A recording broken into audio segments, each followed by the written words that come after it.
Salut à tous, c'est Archampi et bienvenue dans cette nouvelle vidéo où on va apprendre à utiliser Krita. C'est parti!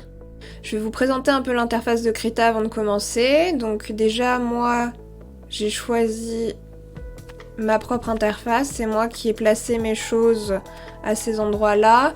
Mais je me suis basée sur une interface qui existait déjà. J'ai juste un petit peu grossi certaines zones, genre le sélecteur de couleurs, je l'ai un peu grossi, il me semble.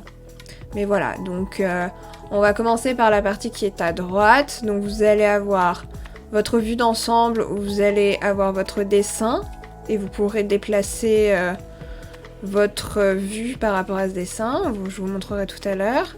Ensuite, en dessous, on a l'onglet calque. Donc il y aura tous les calques de votre dessin dans cet onglet. Ensuite, on a composition, bon ça... pas besoin de trop s'attarder dessus. Historique d'annulation, c'est pour voir toutes vos actions.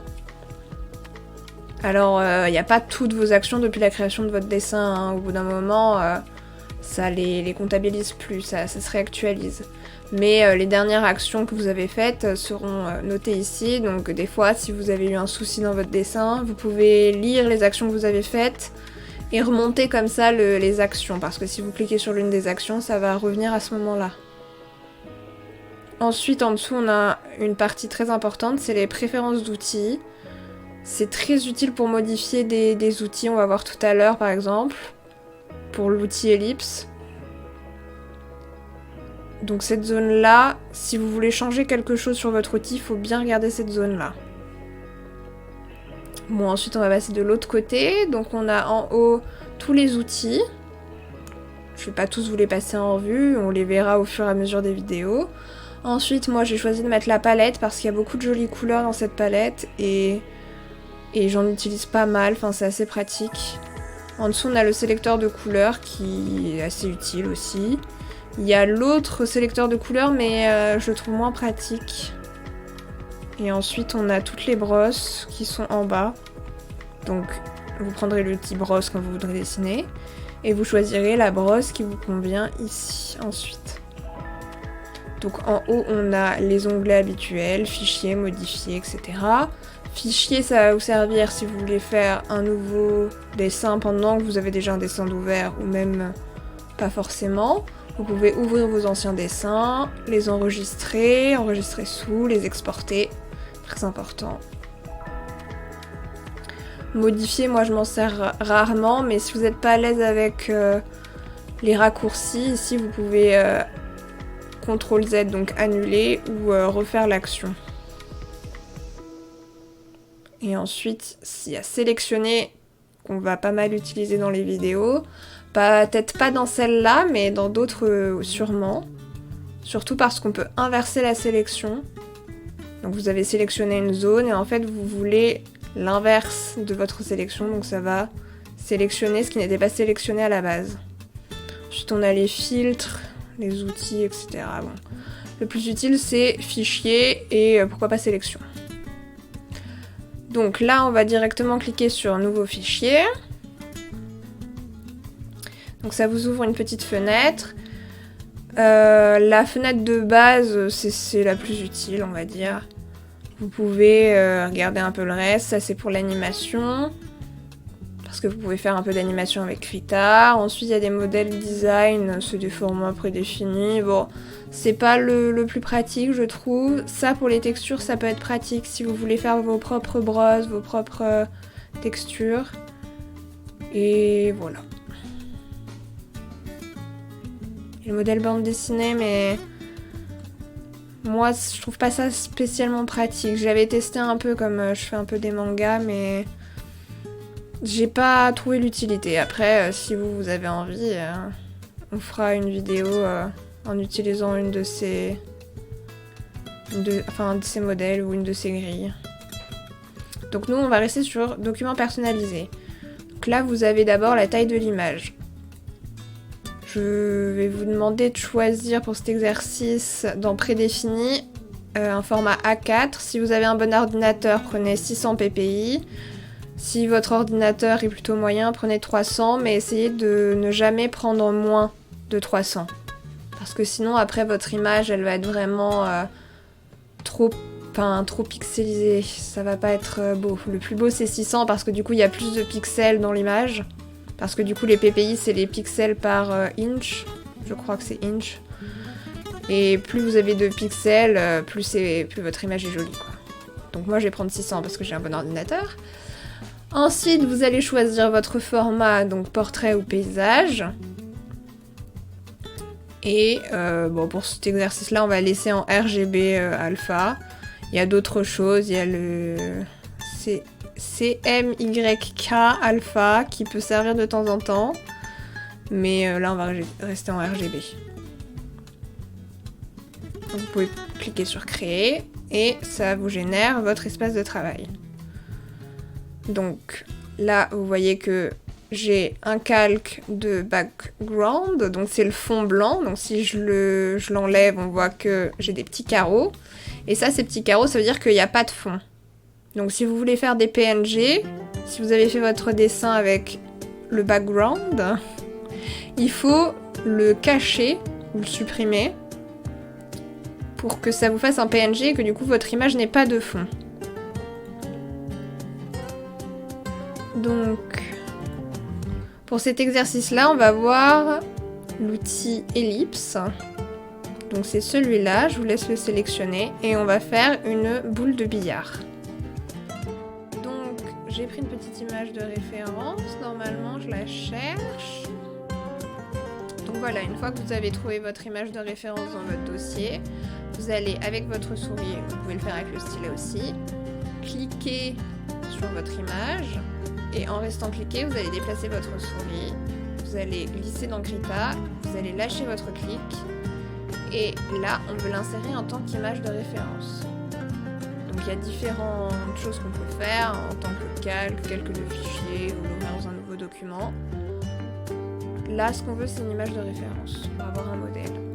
Donc du coup, là, vous voyez que ça m'a fait sélectionner ce petit outil, c'est l'outil punaise, image de référence, qui vous permettent de déplacer ou rétrécir, agrandir votre image. Vous pouvez aussi changer l'opacité dans les préférences d'outils en bas à droite ou la saturation. Vous pouvez aussi décocher conserver les proportions si quand vous bougez, vous voulez le déformer. Je vous le conseille pas même. Donc là, on va voir l'historique d'annulation. Donc vous voyez que là, j'ai cliqué sur toutes ces choses, j'ai fait toutes ces choses. Donc là, j'aimerais que ça revienne à sa forme de base, donc je vais cliquer jusqu'à y remonter. Ou si je sais directement où je veux aller, je vais directement aller là. Donc voilà, placez votre image de référence où vous voulez. Ça peut être sur votre calque ou pas forcément. Là, je vais le mettre là. Et je vais prendre l'outil ellipse. Je vais me mettre sur le calque 1 qui était là de base. Et je vais choisir cette brosse-là. Donc là, je suis en noir. Comme vous pouvez le voir en haut, il y a le sélecteur de couleurs. Vous pouvez avoir 2 couleurs et si vous appuyez sur les petites flèches, ça vous change de couleur. Si vous appuyez sur la couleur blanche, par exemple, vous pouvez changer la couleur. Et si vous appuyez sur les 2 petits carrés qui sont ici, donc noir et blanc, ça vous remet la couleur noir et blanc. Donc pour commencer, on va regarder les préférences d'outils de notre outil ellipse. Donc on voit que dans l'option remplir, on a pas rempli. Et comme option contour, on a brosse. On peut choisir d'autres choses, mais là on va rester sur brosse pour le contour. Et pour le pas rempli, on va choisir couleur du premier plan. Donc couleur du premier plan, ça veut dire qu'on va utiliser la couleur qui est en haut dans nos petits carrés. Donc là, c'est le noir qui est en haut. Donc ça va nous faire un rond noir. Et du coup, la couleur d'arrière-plan ou de second plan, je sais plus comment ça s'appelle, couleur du fond, c'est le blanc.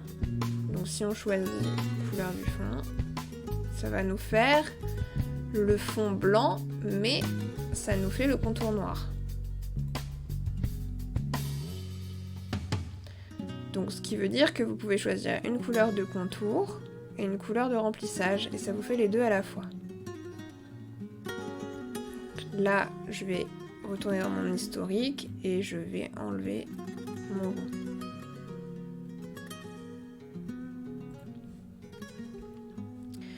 Donc moi je vais choisir une couleur pour ma boule. Je vais prendre ma couleur préférée, je vais prendre du violet.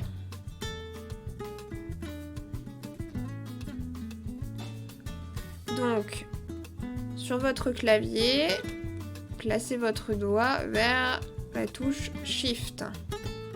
Faites d'abord un clic gauche avec votre souris et appuyez sur Shift ensuite. Ça va vous bloquer la forme, ça va vous faire un rond. Si on n'appuie pas sur Shift, vous pouvez faire une ellipse comme vous souhaitez. Là, on veut un rond parce que c'est une boule de billard.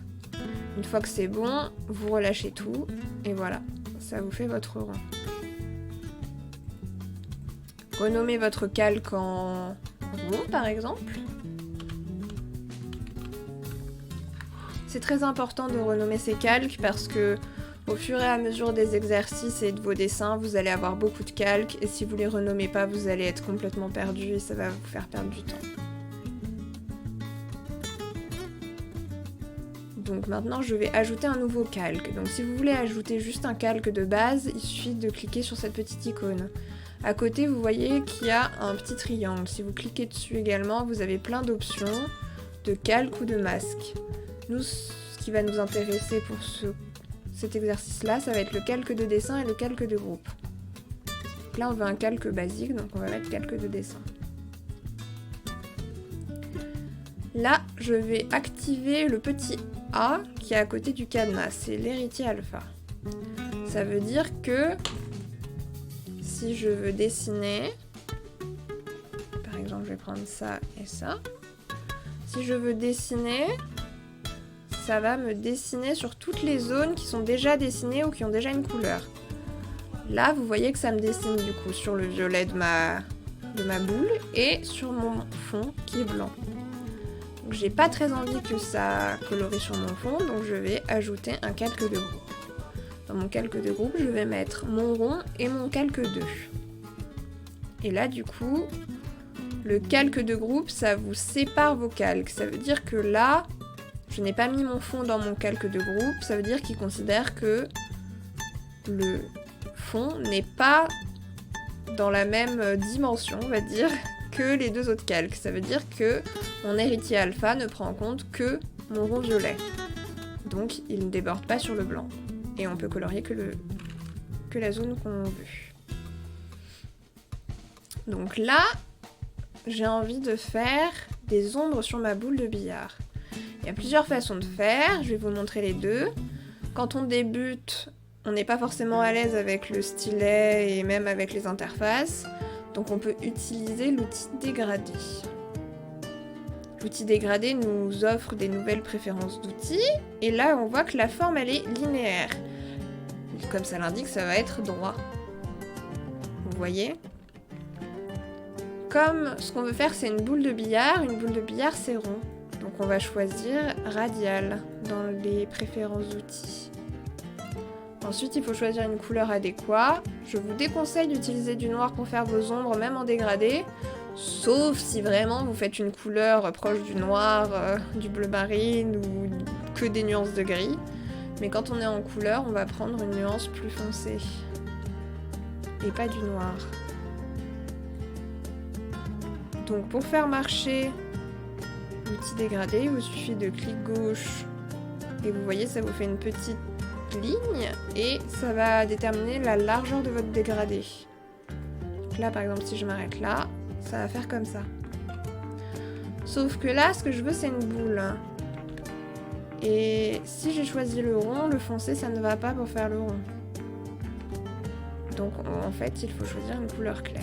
Donc on va prendre une couleur très claire pour faire la zone qui va être la plus éclairée.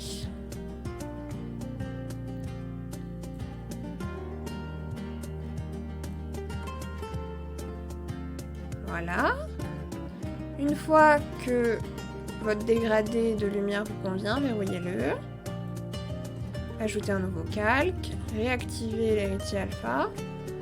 Et cette fois, on va utiliser la brosse airbrush pour faire l'ombre de notre boule.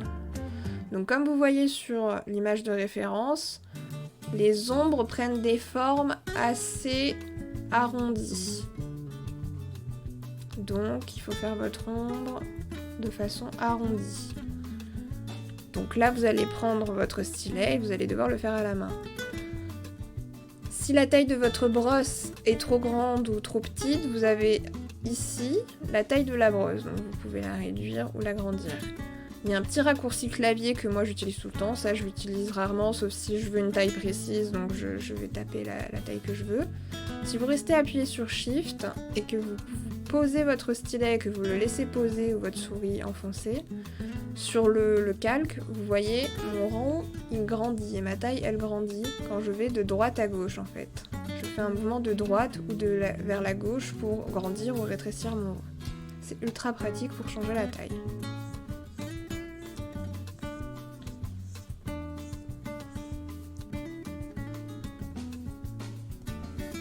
Bon, là vous voyez, l'airbrush elle vous fait un espèce de dégradé ou de fondu sur les bords.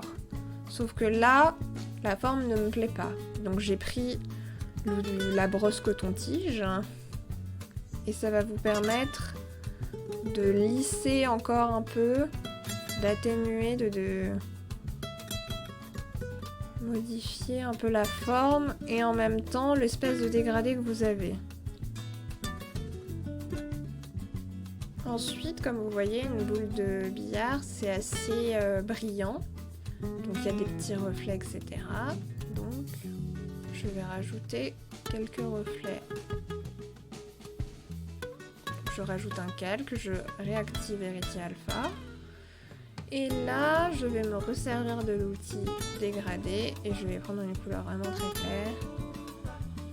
Car j'ai envie que cette zone-là soit vraiment beaucoup plus brillante. Alors parfois en utilisant l'outil dégradé, vous voyez, vous avez comme des petits traits, des petites marques. Si ça vous gêne, vous pouvez réutiliser l'outil coton-tige et très doucement vous allez repasser sur ces petits traits pour les lisser.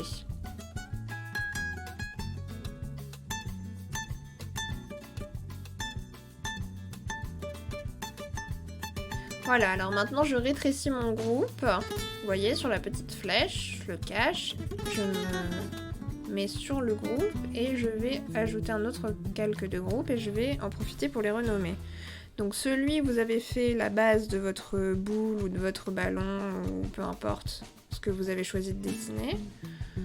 Je vais le renommer... Alors d'abord je mets toujours un G pour me dire que c'est un groupe. Et après je vais mettre un B pour la base et je vais faire un espace, je vais mettre boule.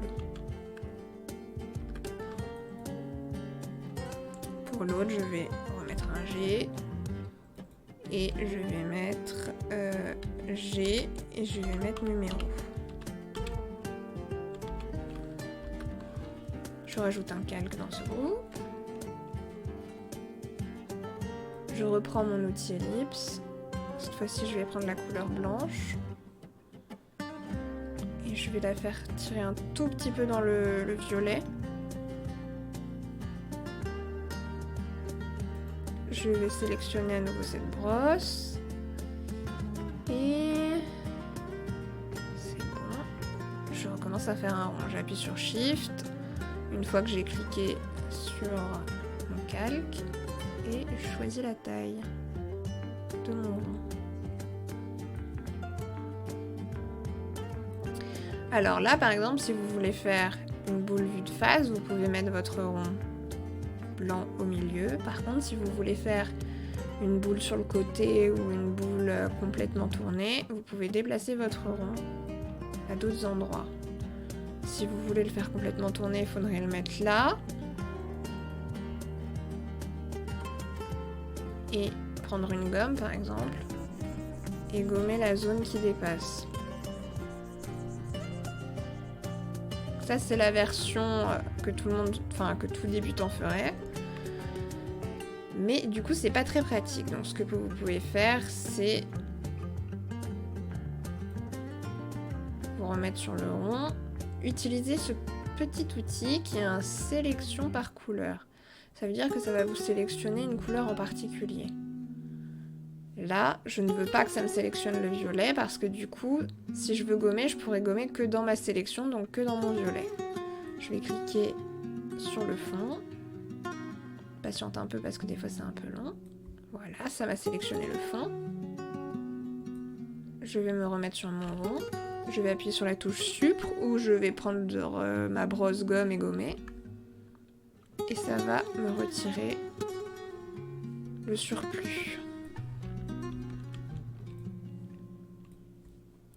Moi j'ai envie de le mettre un peu sur le côté. Donc je vais le mettre par là. Voilà. Et ensuite, je vais me mettre sur le calque 4 de mon groupe de ma boule. Je vais appuyer sur les deux petits carrés qui servent à dupliquer les calques, donc à faire une copie. Donc là, j'en ai deux. Je vais le déplacer, je vais le remettre dans l'autre groupe. Ah, il est verrouillé, il veut pas. Hop.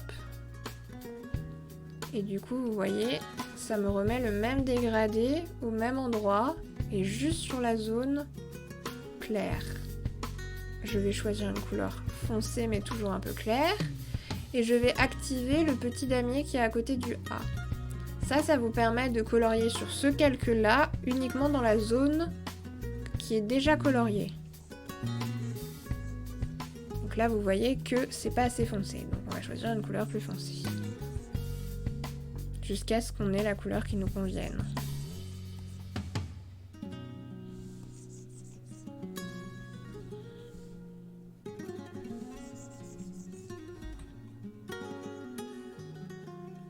Ensuite, on décoche le petit quadrillage. Et on va cette fois dupliquer la couleur claire du dégradé. Et pareil, on va le mettre dans le groupe du dessus. Pareil, on va changer la couleur. Et là, on va mettre du blanc.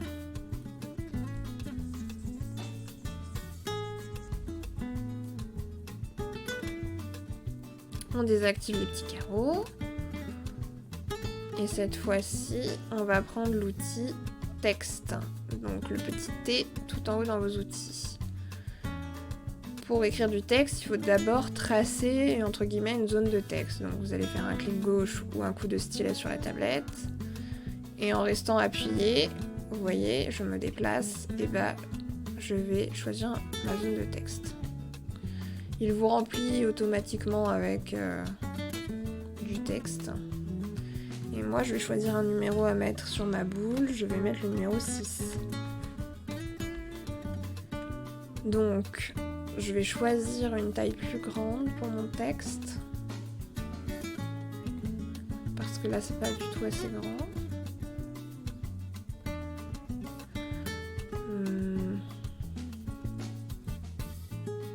Et je vais changer la couleur parce que la blanc, c'est pas pratique. Voilà. Encore un peu. Encore un petit peu, peut-être. On va déjà choisir... Ah, ça j'aime bien.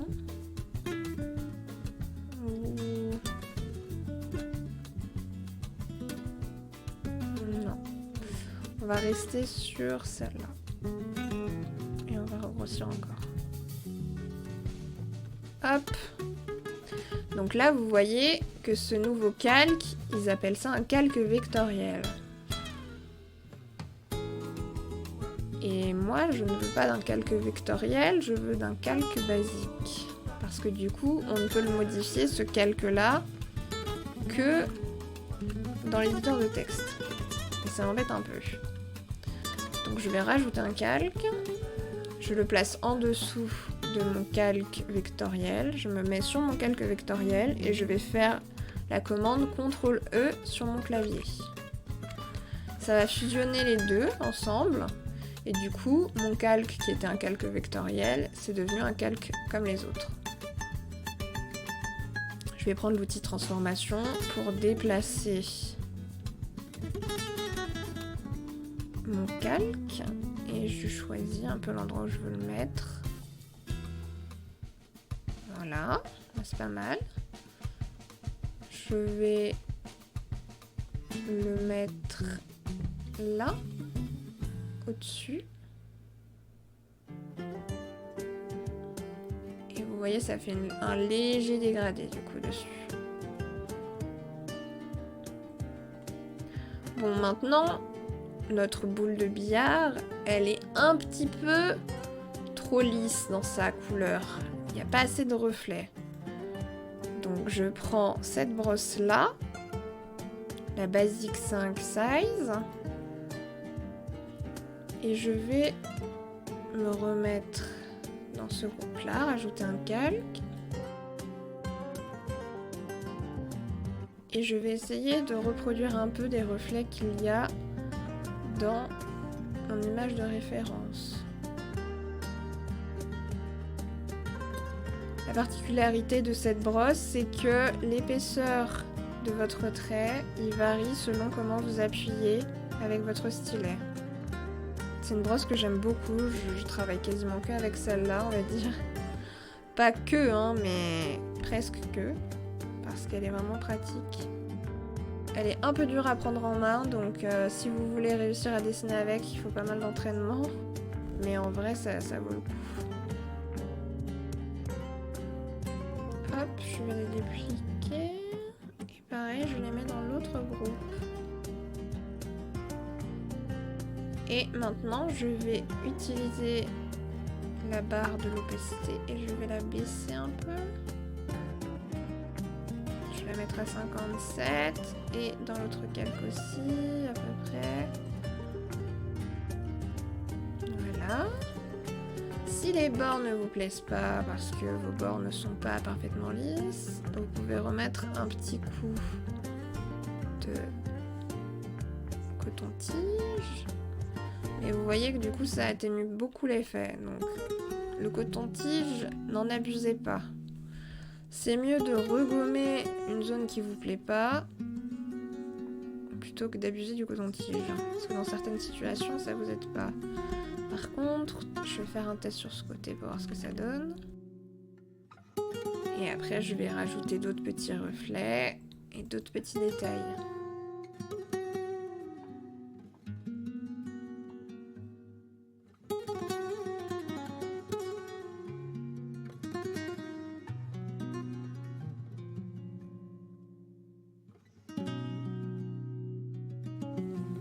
Ensuite, je ne suis pas très satisfaite de mon rond avec mon numéro, donc je vais cacher tous les calques qui me parasitent, resélectionner ma couleur de base et en choisir une autre plus foncée pour que les contrastes soient meilleurs.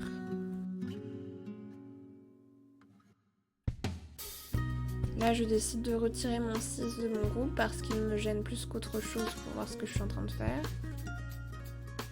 Je décide de rajouter un nouveau calque de groupe, de le renommer en numéro. À nouveau. Ouais, en 6, je vais l'appeler 6. Et je vais l'appeler G6. Je vais mettre mon 6 dedans. Je rajoute un calque. Et cette fois, je vais prendre un gris et l'airbrush. Je réactive l'héritier alpha. Et je viens éclaircir un peu les zones du 6 qui sont censées être éclairées. Je décide aussi de récupérer ce reflet violet que j'ai fait ici en bas. Et pour ça, j'utilise l'outil de sélection à main levée. Ça veut dire que vous dessinez vous-même la zone que vous voulez sélectionner. Là, je veux juste celui-là, donc je sélectionne juste celui-là. Et je vais faire, à l'aide de mon clavier, CTRL-C, CTRL-V. Voilà, calque est dupliqué. Je vais le mettre dans mon groupe 6. Je vais activer l'héritier alpha. Et je vais le monter au-dessus de l'autre.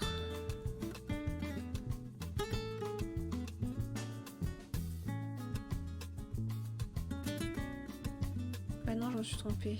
C'est dans le G numéro. Bah vous voyez, j'ai que 3 pauvres groupes et je me mélange déjà les pinceaux. Je vais le mettre là. Voilà. Ça, je vais faire rouge.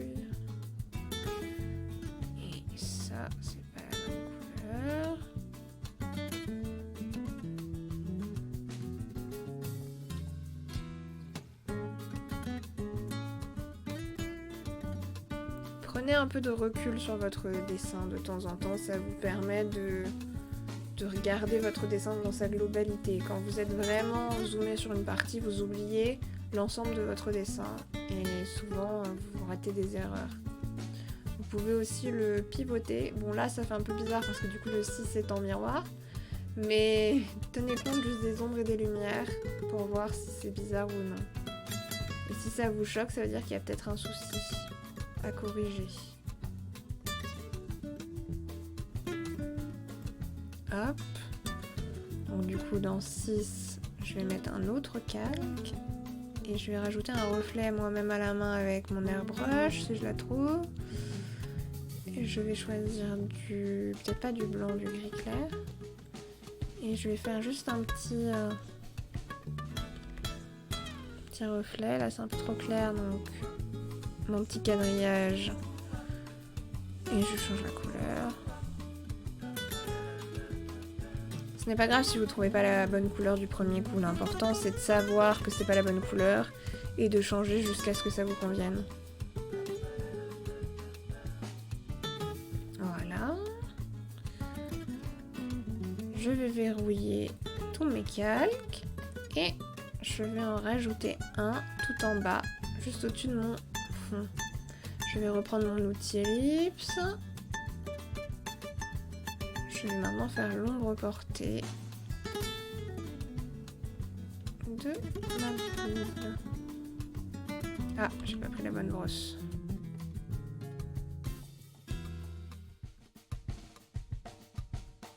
Donc l'outil transformé, ou de transformation, je sais plus exactement comment il l'appelle, ça vous permet et de déplacer un calque et de modifier sa forme. Là je l'ai aplati grâce au petit carré, mais on peut aussi déformer dans ce sens. Et dans les préférences outils, on peut faire plein d'autres trucs avec. Pour l'instant, on va rester juste avec la base sans réfléchir à la préférence outils. Ensuite, je vais changer la couleur de mon fond parce que dessiner sur un fond blanc, c'est pas vraiment pratique. Et ça fait pas forcément ressortir les dessins. Et là, je vais prendre l'outil pot de peinture et je vais cliquer sur mon calque. Ça va me remplir tout mon calque de la couleur que j'ai choisie.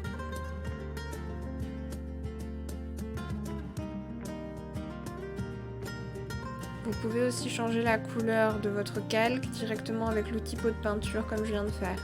Par contre, faut pas oublier d'activer ça. Comme ça, vous êtes sûr de ne pas faire d'erreur et de colorier que sur la zone que vous avez coloriée. Et voilà, la boule de billard est terminée. J'en suis pas satisfaite à 100%.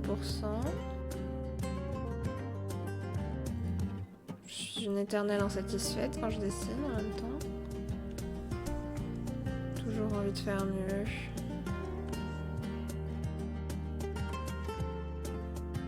Donc voilà, aujourd'hui on a vu comment dessiner une boule de billard avec différents outils, donc l'outil ellipse, l'outil dégradé et différentes brosses, donc la airbrush, le coton-tige, qui est en fait un blender, et la Basic 5 Size.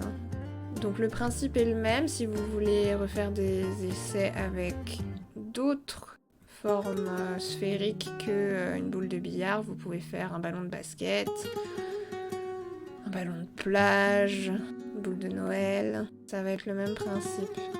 N'oubliez juste pas qu'il y a une face qui est éclairée et une face qui est dans l'ombre. Donc il faut que les contrastes soient assez élevés. Si vous choisissez un objet qui est très brillant, ça va vous demander plus de travail parce qu'il y aura beaucoup plus de reflets à ajouter. Dans mon cas, j'ai choisi la difficulté, j'ai choisi une boule de billard qui brille. J'en avais encore jamais faite, alors j'avais envie d'essayer.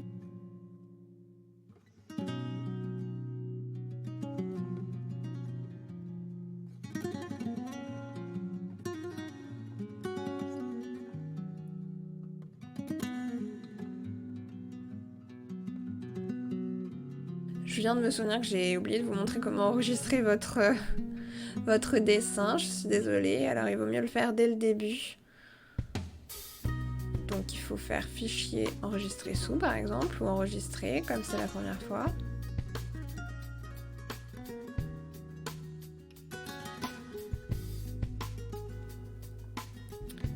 Donc vous pouvez enregistrer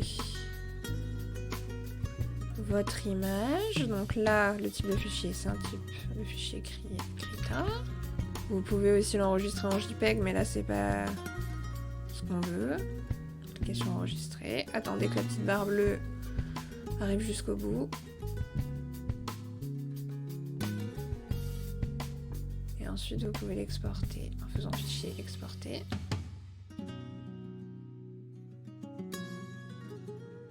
Choisissez le document dans lequel vous voulez l'enregistrer. Changez le type de fichier. Choisissez un JPEG ou un PNG. Et enregistrez-le où vous voulez. Vous n'avez plus qu'à cliquer sur enregistrer. Ensuite, ça vous ouvre une autre petite fenêtre. Moi, j'ai un bon ordinateur, donc pareil, j'ai mis qualité 100%. Les autres, n'y touchez pas trop. Et vous pouvez cliquer sur OK. Et voilà!